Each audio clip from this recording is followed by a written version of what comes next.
Assalamualaikum warahmatullahi wabarakatuh. Perkenalkan, nama saya Meila. Saya pengajar Bahasa Indonesia di SMA BKI 1 Bandung.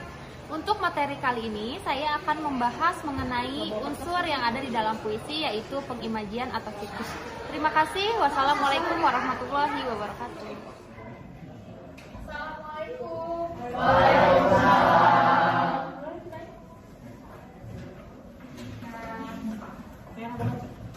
Kelas 17, gimana kabarnya hari ini? Baik. Meningasnya anak itu gimana kabarnya hari ini? Alhamdulillah ya. Akhirnya kita ketemu lagi hari ini untuk pertemuan kedua setelah kita libur kemarin ya. Terus waktu pas minggu kemarin juga di kelas ini banyak yang tidak hadir kan? Nah, alhamdulillah sekarang sudah pada hadir, semakin bertambah yang hadir di kelas ini. Semoga semuanya tetap sehat ya. Jadi kita bisa bertemu terus di sekolah. Untuk hari ini siapa ya yang tidak hadir? Enggak sama dia. Cuma 2 orang.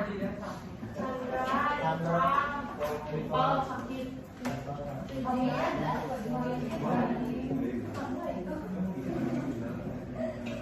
Amanda kemana?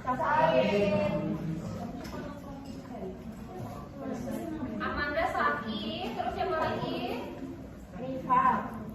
Sajidan sakit. Rival izin. 3 orang berarti ya. Betul 3 orang? Betul.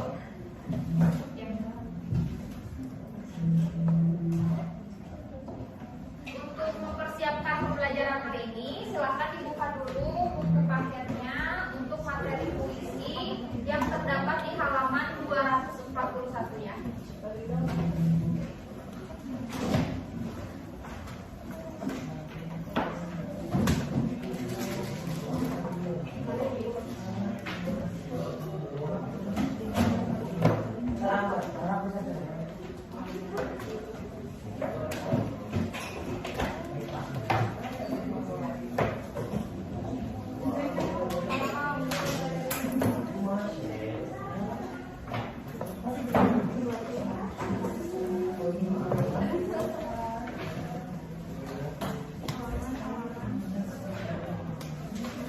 Sudah dibuka?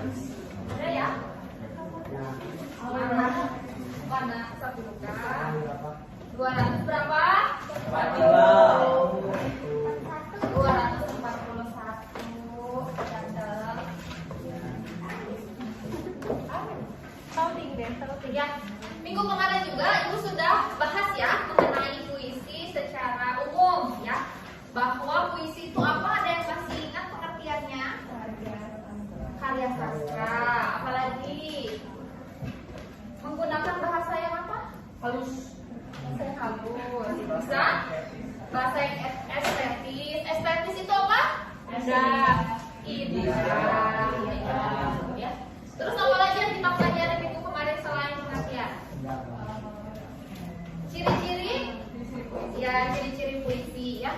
Nah, untuk pembelajaran kali ini ya kita akan mempelajari seperti yang ada di depan yang dituliskan di dalam PowerPoint. Kita akan mempelajari kaidah atau unsur-unsur yang terdapat di dalam puisi. Ya, kalau sebelumnya misalnya kalian suka mendengar, suka membaca puisi secara selintas misalnya ya. Nah, untuk pembelajaran kali ini kalian diharapkan memahami puisi itu lebih mendalam. Isinya apa saja, maknanya seperti apa saja, dan ketika kalian menganalisis sampai membuat puisi itu, dalamnya itu yang benar-benar estetik puisinya itu seperti apa, gitu ya. Jadi dalam KD kali ini kalian diharapkan dapat memahami unsur dan atau kaidah dari puisi. Di sini ada yang suka menulis puisi. Ajis, ada lagi? Fere, Bu. Suka? Kalau baca, Ajis juga. Ada lagi yang lain? Ahmed suka? Novel? Ya. Sekarang kita lihat dulu ya. Tadi kan sebelumnya sudah dijawab juga ya oleh kalian bahwa puisi itu di dalamnya merupakan karya sastra yang memuat keindahan. Nah, sekarang kita lihat nih pengertian yang sudah Ibu catat atau Ibu tuliskan di dalam PowerPoint. Sini bisa kita lihat pengertian puisi adalah suatu karya sastra berupa ungkapan isi hati penulis di mana di dalamnya ada irama, ada lirik, rima, ritme pada setiap barisnya. Jadi dalam setiap baris puisi itu semuanya itu mengandung keindahan karena ada irama. Jadi ketika kita membacakan puisi itu tergantung dengan temanya apa kan? Iramanya seperti apa? Apakah puisinya semangat? Berarti kita bacanya harus semangat. Puisinya misalnya puisi galau, berarti kita bacanya juga harus dayu-dayu, melo gitu ya. Nah, semuanya itu harus dikemas dalam bahasa yang imajinatif. Imajinatif itu artinya tadi kita harus menggunakan bahasa yang bukan bahasa sebenarnya. Jadi banyak makna-makna konotasi atau konotasi sama. Yang bisa konotasi, bisa konotatif. Jadi di dalam itu imajinasi dan disusun dengan kata yang padat dan penuh makna. Puisi itu biasanya nggak berlembar-lembar kan? Biasanya dalam satu lembar juga sudah cukup kita menuliskan puisi. Karena di sana banyak makna yang dapat kita ambil atau kita artikan ya. Paham pengertiannya ya? Oke, selanjutnya tadi kan kita akan membahas unsur. Nah, di sini unsur puisi itu dibagi menjadi dua. Yang pertama ada struktur fisik, ya. Unsur puisi itu yang pertama ada struktur fisik dan yang kedua ada struktur batin. Dari kata ini juga sudah kita dapat simpulkan ya. Fisik itu berarti yang terlihat dari luar, jadi tidak perlu kita baca sudah terlihat, gitu ya. Kalau batin berarti dalam maknanya di dalam puisi. Nah, di sini ada beberapa struktur fisik yang terdapat di dalam puisi. Kelihatan nggak? Kelihatan. Sambil Ibu bacakan ya. Yang pertama di sini katanya struktur fisik puisi adalah unsur puisi yang bisa dilihat dan diamati secara langsung dengan mata. Tadi ya sudah dijelaskan ya. Nah, di sini apa saja kah struktur puisi ini yang terdiri dari struktur fisik? Yang pertama diksi. Diksi itu adalah pemilihan kata. Jadi ketika kita menulis puisi pasti kita akan memilih kata-kata yang indah. Nah, maknanya supaya puisi itu syarat akan makna. Jadi kita harus mencari diksi yang tepat. Selanjutnya tipografi.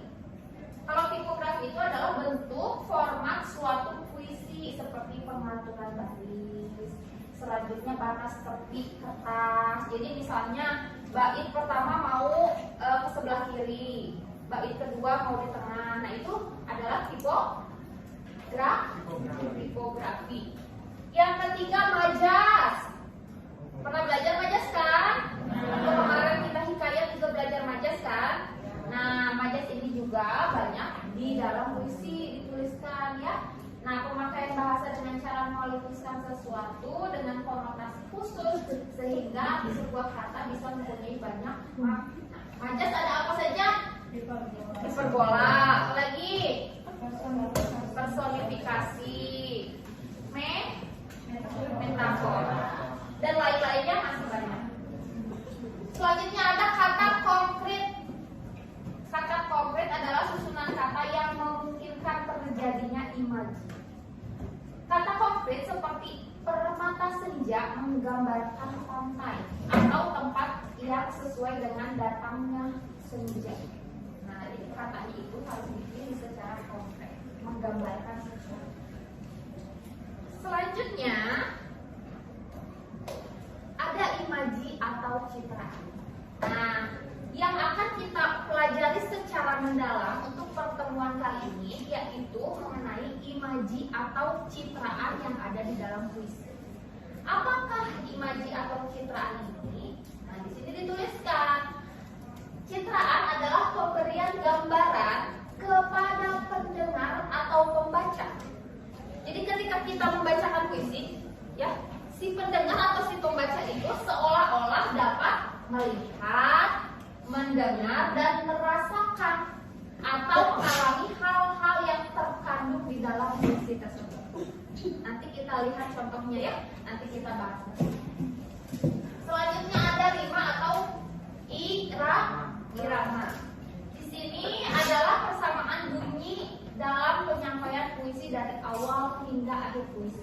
Misalnya di akhir puisinya mau A semua, mau huruf vokal O semua, atau misalnya baris kedua sama dengan baris ketiga seperti pantun. Nah, itu disebut dengan irama atau rima. Jadi rima dan irama juga mempengaruhi keindahan puisi tersebut. Itu ya, paham? Ada yang ditanyakan dulu dari struktur fisik? Tidak ya?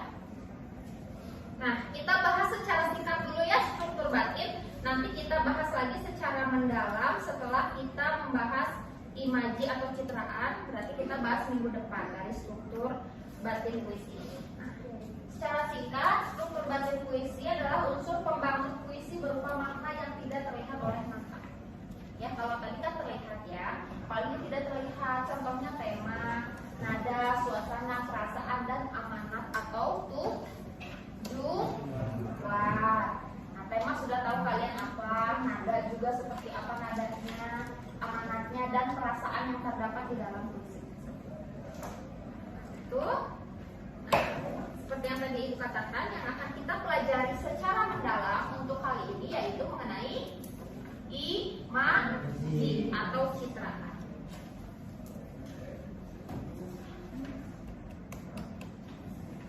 Imaji merupakan gambaran yang ditimbulkan ketika membaca puisi. Gambaran yang dimaksud bisa menyentuh pembaca atau pendengar melalui indera pendengaran, penglihatan, dan perasaan. Tujuan adanya imaji adalah agar pembaca atau pendengar mampu memahami benar-benar materi makna dari puisi. Ya, contoh, imaji itu ada 3. Ya, di sini yang pertama adalah imaji visual. Imaji apa? Visual. Imaji visual. Pengimajian dengan menggunakan kata-kata yang menggambarkan seolah-olah objek yang diceritakan dapat dilihat. Visualisasi berarti yang dituliskan itu seolah-olah dapat kita lihat, gitu ya. Jadi si penulis puisi itu mengajak kita sebagai pembaca atau pendengar seolah-olah ikut ke dalam cerita puisi tersebut. Nah, di sini contohnya ada puisi Gadis Peminta-Minta karya Toto S. Bahtiar. Setiap kita bertemu, gadis kecil berkaleng kecil. Senyummu terlalu kekal untuk kenal luka. Tengadah padaku pada bulan merah jambu, tapi kotaku jadi hilang tanpa cinta. Nah, di sini ada kalimat pada baris pertama, setiap kita bertemu, gadis kecil berkaleng kecil. Kira-kira apa maknanya? Anak kecil bawa kaleng. Kalian seolah-olah dapat melihat itu. Nah, senyummu terlalu kekal untuk kenal duka. Jadi ini gadis peminta-minta kan judulnya. Berarti anak kecil ini membawa kaleng untuk mencari nafkah, meminta-minta, gitu ya. Jadi seolah-olah kalian itu membayangkan melihat seorang anak kecil. Tapi kan pengimajian Ajis misalnya akan berbeda dengan pengimajian Sarah. Bisa saja kalau Ajis anak kecilnya pakai boneka kostum badut misalnya, kalau Sarah misalnya seperti apa, jadi tergantung. Tetapi kita seolah-olah dapat melihat apa yang dituliskan oleh si penulis puisi tersebut. Itu yang pertama, imaji apa? Visual. Yang kedua, ada imaji auditif. Ya. Yang kedua ada imaji apa? Auditif. Ya, kalau auditif itu audio, berarti seolah-olah kita dapat mendengar. Kalau tadi citraan atau indera yang kita gunakan mata, sekarang telinga, seolah-olah kita dapat mendengar apa yang dituliskan di dalam puisi tersebut. Di sini ada contoh puisi judulnya Asmara Dana karya Gunawan Muhammad. Ia dengan tepak sayap kelala sisa hujan dari daun. Bisa membayangkan suara guyur sisa hujan sore-sore misalnya di dalam kamar atau di luar rumah ya. Nah itu jadi kita seolah-olah dapat mendengar karena angin pada kemuning ia dengan resah kuda serta langkah pedati.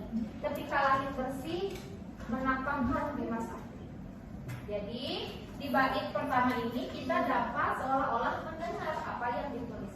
Ibu, aku mau nanya. Boleh? Tadi kan Ibu bilang gimana kita menafsirkan dari puisi itu tersendiri. Aku mau nanya, gimana kalau nantinya pembaca itu menafsirkan puisi itu sesuai dengan seleranya atau penangkapannya masing-masing? Gimana? Apakah maksudnya itu pesannya bisa tersampaikan dengan efisien enggak? Sebenarnya tidak masalah karena ini kan karya sastra. Makanya di dalam karya sastra itu ada yang disebut dengan apresiasi sastra. Ya, apresiasi sastra. Sastra itu luas. Jadi itu tergantung seperti apa orang mengapresiasi seperti itu. Tetapi kalau kita mengambil maknanya pasti tidak akan jauh dengan apa yang dituliskan oleh si pembaca. Mungkin ada beberapa yang beda, tetapi tidak akan jauh. Seperti itu. Paham? Yang ketiga ada imaji taktil. Kalau imaji taktil itu lebih kepada apa yang dituliskan di depan? Perasaan. Jadi ada 3 indera yang digunakan di dalam puisi. Ya. Ada tadi visual, auditif, dan yang ketiga ada perasaan. Itu yang paling banyak biasanya karena puisi itu banyaknya dari rasa. Nah, contohnya puisi yang berjudul Yang Terhempas dan Putus, karya Khairil Anwar. Kelam dan angin lalu mempesiar diriku, kelam dan angin mempesiar diriku, menggigit juga ruang di mana dia yang kuingin. Judulnya apa? Yang terhempas dan putus. Berarti ini tentang apa? Putus cinta, gitu ya. Khairil Anwar ini sedang sedih karena dia sedang putus cinta. Kelam, langitnya kelam, berarti mendung, gelap, tidak cerah, gitu ya. Dan angin lalu mempesiar diri, menggigit juga ruang di mana dia yang kuingin. Digigit, diambil, berarti apa yang dia inginkan diambil, berarti tidak bisa dia dapatkan. Ini dapat kita rasakan. Berarti imaji yang terdapat di dalam contoh puisi ini adalah imaji taktil. Coba sebutkan lagi tadi imaji yang pertama apa? Visual. Yang kedua auditif. Yang ketiga taktil. Perasaan itu taktil ya? Iya. Taktil. Taktil. T-A-K-T-I-L. Taktil.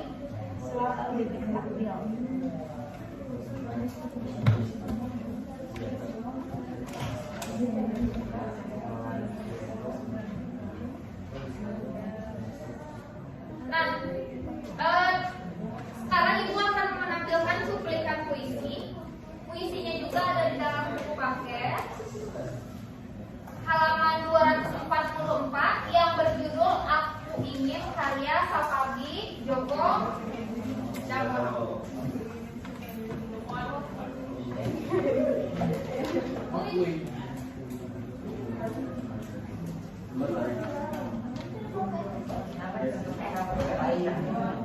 Contohnya bisa baca boleh. Nanti ya setelah ini ya kita lihat dulu.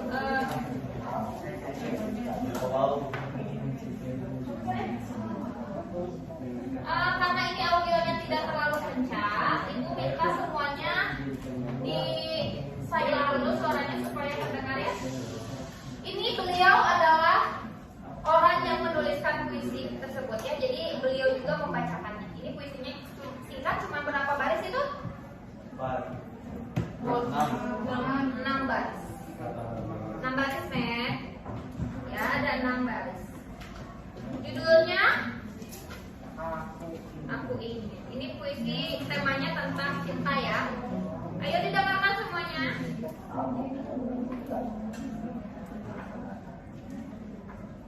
Kata yang tak sempat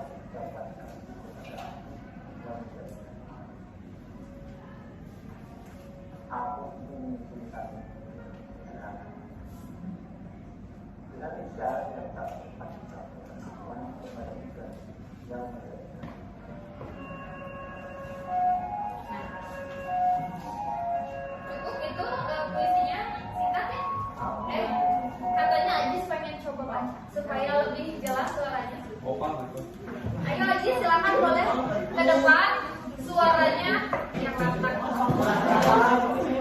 Yang ini aja, nanti ibu akan bahas imajinya dari puisi tersebut.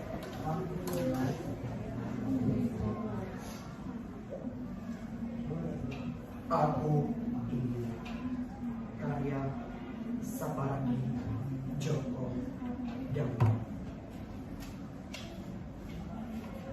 Aku ingin mencintaimu dengan sederhana, dengan kata yang tak sempat diucapkan. Kayu kepada api yang menjadikannya abu. Aku ingin mencintaimu dengan sederhana, dengan isyarat yang tak sempat disampaikan. Awan kepada hujan yang menjadikannya kita, yang menjadikannya tiada.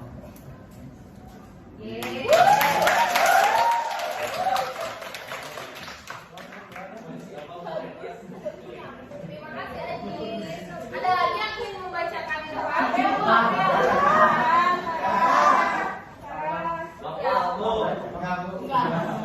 Apa? Ini udah tegang belum disebut namanya juga.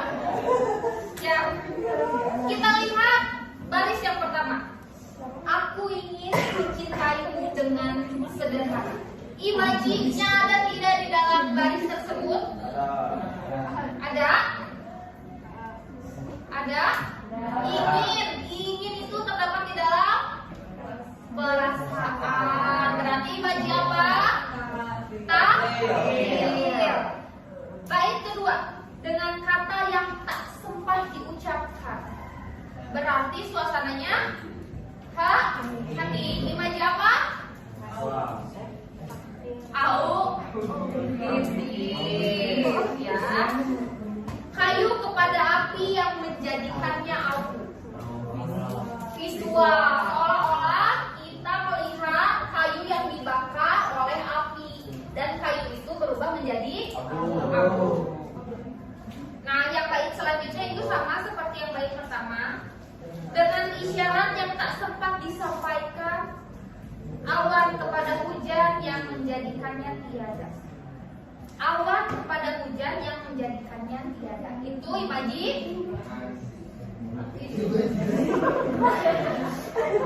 Awan, kita melihat awan jadi hujan, selanjutnya awannya jadi hilang. Berarti itu imaji visual. Ya, itu berarti imaji visual. Kita melihat seolah-olah ada awan, terus awannya dikikis karena hujan, jadi awannya hilang. Gitu ya. Itu contoh pengimajinasi. Nah, sekarang ibu ingin kalian mengerjakan atau mencari imaji yang terdapat di halaman 249. Ada judul puisi di sini, telah kau robek kain biru pada bendera itu. Ya, karya Amin Aminuddin. Silahkan dicari imajinya di setiap bait. Ya, jadi supaya tidak lama. Di sini ada berapa bait? 1, 2, 3, 4, 5. Ada 5 bait ya. Baris ini bait pertama. Ini kalian berempat. Bait kedua. Yang ini bait ketiga. Yang di belakang gabung sama ini ya. Bait keberapa? Keempat. Berarti kalian berempat bait kelima. Jadi silakan dikerjakannya per bait. Nanti hasilnya dibacakan oleh teman-teman yang kalian cari imajinya ada apa di dalam setiap baitnya. Tapi ingat seperti ini ya, tidak semua baris puisi memiliki imaji. Ya, jadi ada juga baris puisi yang tidak memiliki imaji. Gitu ya, tidak semuanya. Silakan dikerjakan dulu. Nanti kalau sudah selesai kita bahas lagi bareng-bareng.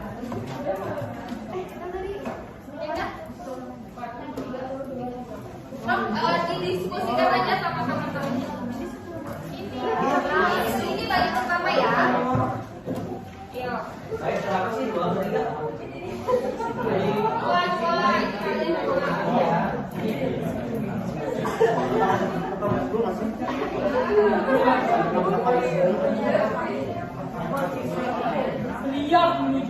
Untuk sama pinter baca. Nanti sarahnya yang baca ya. Itu depan sarah itu deh. Oh ya kan Des. Sahabat sister.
Udah?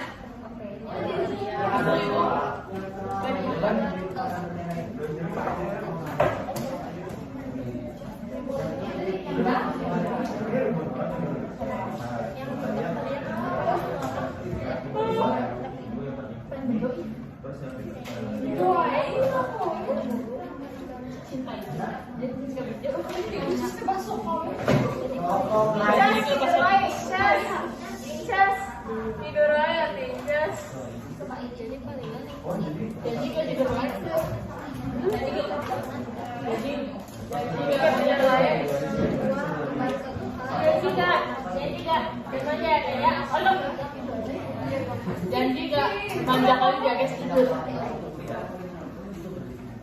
Dan manja saya banyak kali ya guys ya kita berdua. Ya.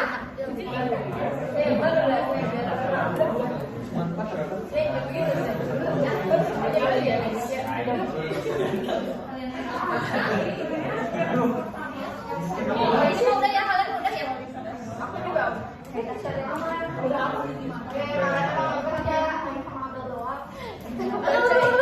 siapa ya yang kali pertama di sini, nanti siapa yang mau ke depan, yang kedua, ketiga, keempat, dan kelima.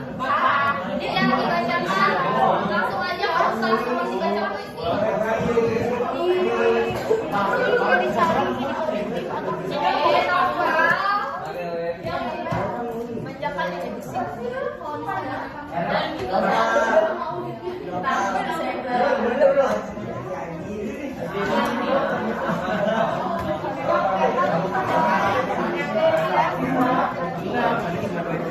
Normal aja katanya.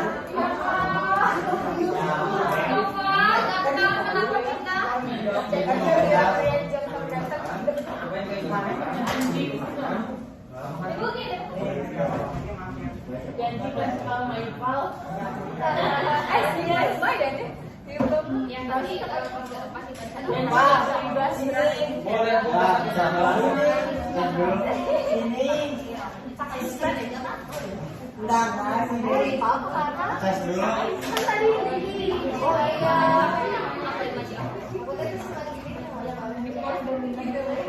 Janji gak sampai kamu karena. Oh ini dari yang buat orang. Pilihan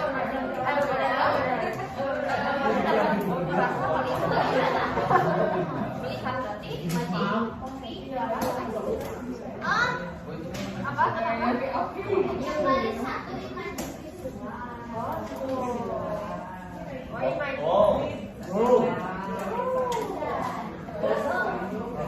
Baris besar. Dari gue baca takut.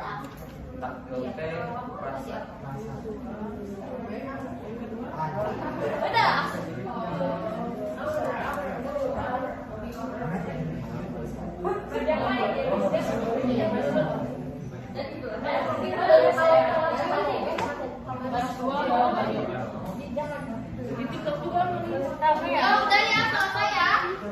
Udah?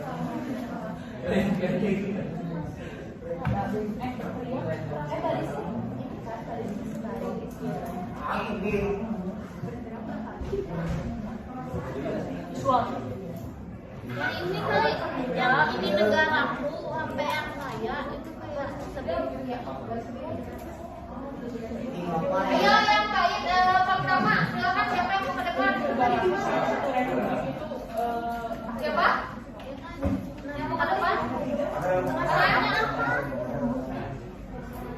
Ayo bapak-bapak, nanti kita koreksi bareng-bareng. Kan belajar nggak apa-apa.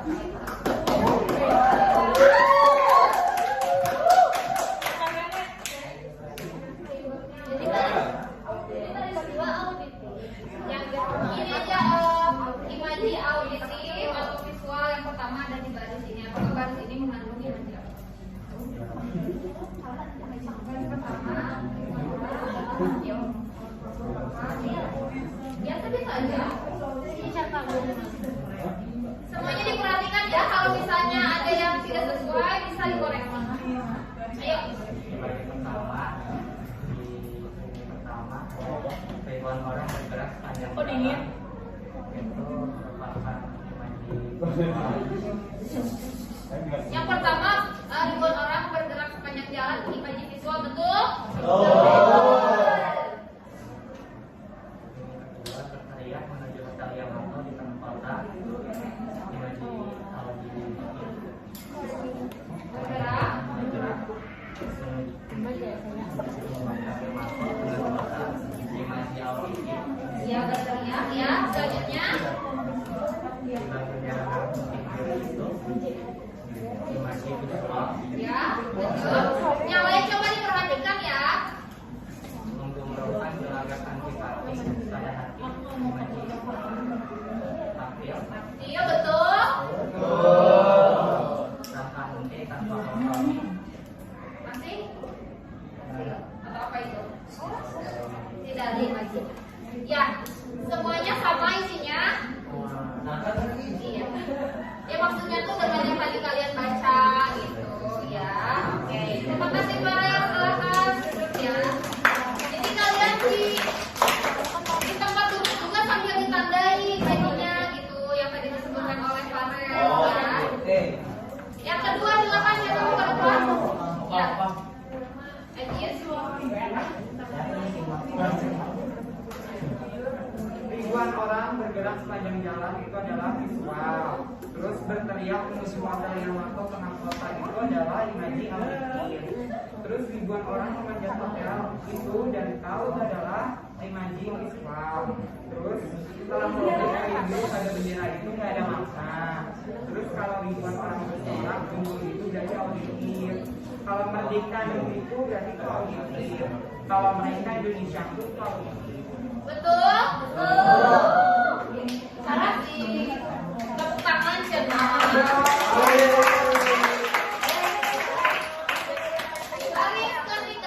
Baris ketiga.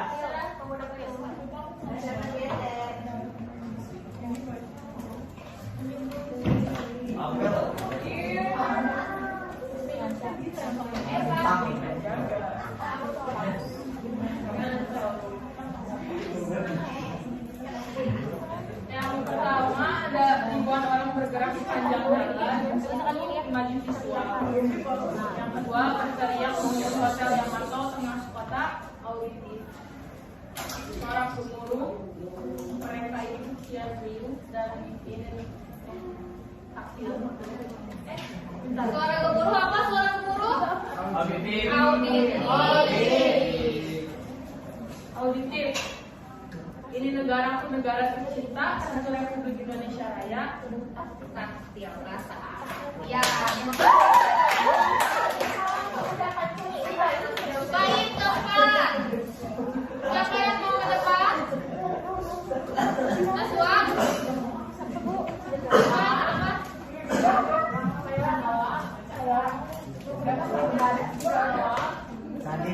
pelayanan. Yang tidak mengambil Mau sih kan aku sini aja. Baca aku sih. Dia satu baiknya doang. Makanya dipulangin aja dong.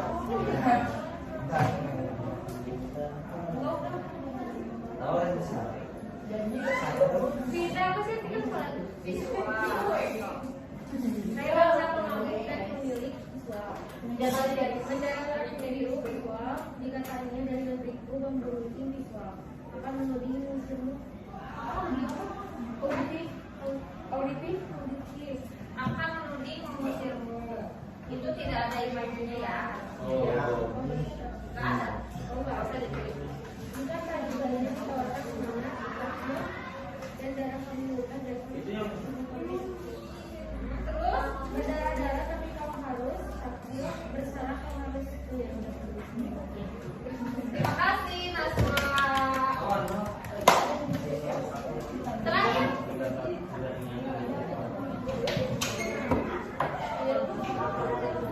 Suaranya agak keras. Kain biru pada bendera itu visual, tinggal merah putihnya kain kasalina visual. Ini jimata kita semua visual. Merdeka, merdeka, merdeka, tampil. Jalan bangsaku, jalan itu tampil. Jalan Indonesia, tampil. Oke. Ya. Jadi dari pembelajaran hari ini dapat disimpulkan bahwa kelas 10 ini sudah paham mengenai struktur dari puisi ya, yaitu pengimajian atau citraan ya. Tadi apa saja imajinya berarti? Visual. Ada 3 ya. Visual itu penglihatan, auditif, taktil, ya. Nanti berarti minggu depan yang tadi sudah Ibu bahas, kita akan mempelajari tentang unsur batinnya ya. Kalau ada fisik sekarang, saya nanti minggu depan batin. Nah sebelumnya dia yang tanyakan dulu tidak? Ada. Kalau perbedaan sajak dengan puisi itu apa? Sajak itu termasuk ke dalam puisi lama. Jadi puisi itu dibagi menjadi 2, ada puisi lama, ada puisi baru. Nah, puisi lama itu contohnya itu tadi ada sajak. Jadi sajak itu sama seperti syair, pantun, gurindam, harmina. Nah itu ya. Nanti minggu depan kita bahas ya. Puisi lama dan puisi baru itu perbedaannya seperti apa. Ada lagi yang ingin ditanyakan? Ada. Kalau tidak ada berarti nanti kalian cek aja di buku ya sambil dilihat untuk yang pengimajian di dalam